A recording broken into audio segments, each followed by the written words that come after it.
Jangkitan seksual ataupun STI merebak melalui darah dan juga bendalia di dalam tubuh badan manusia. Antaranya adalah hubungan seksual dan juga penggunaan jarum secara rambang. Bagaimana anda mendapat STI? Anda boleh mendapat STI dari mereka yang dijangkiti melalui hubungan seks yang tidak selamat tanpa langkah-langkah pencegahan, ciuman, menyentuh kawasan yang dijangkiti dan berkongsi jarum. Bagaimana anda melindungi diri anda? Cara yang paling baik adalah dengan mengelakkan diri dari hubungan seks. Ingat, jika anda berumur 16 tahun ke bawah, menjalin hubungan seks adalah salah di sisi undang-undang kecuali anda telah berkahwin. Undang-Undang Malaysia menyatakan bahawa berhubungan seks dengan remaja perempuan yang berumur 16 tahun dan ke bawah sama ada dengan persetujuan atau tidak akan mengakibatkan lelaki berkenaan disabitkan kesalahan merogoh. Jika anda aktif melakukan hubungan seks, amalkan hubungan seks yang selamat. Setia pada seorang pasangan, elakkan daripada bertukar-tukar pasangan.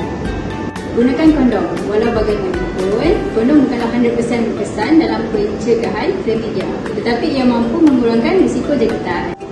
Elakkan daripada pengambilan alkohol atas dada di mana ia akan menjejaskan pertimbangan anda. Wanita mengalami gejala jangkitan yang lebih kerap dan teruk. Ini termasuklah bendalia yang berbau busuk dari vagina atau saluran kencing, sakit semasa kencing, asal di mulut atau alat kelamin. Tambah lagi, gatal pada kawasan kemaluan, sakit di bahagian bawah abdomen, bengkak pada pangkal paha dan juga kulit yang berputih atau berkecuat. Bukan semua jangkitan di bahagian alat kelamin disebabkan oleh STIs. Contohnya, jangkitan kulat, kandidiasis di vagina. Apakah STI yang biasanya berlaku? HIV/AIDS, gonorrhea, herpes genital, sifilis, ketuat genital, hepatitis dan HPV. Bolehkah anda pulih dari STI? Pencegahan adalah lebih mudah daripada merawat STI. Hanya STI akibat jangkitan bakteria yang mungkin boleh dipulihkan sepenuhnya. STI akibat jangkitan virus kadang-kadang berada di dalam badan untuk selamanya. Contoh, AIDS, herpes, human papilloma viruses.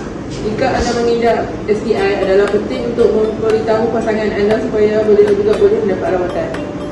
Apakah komplikasi STI?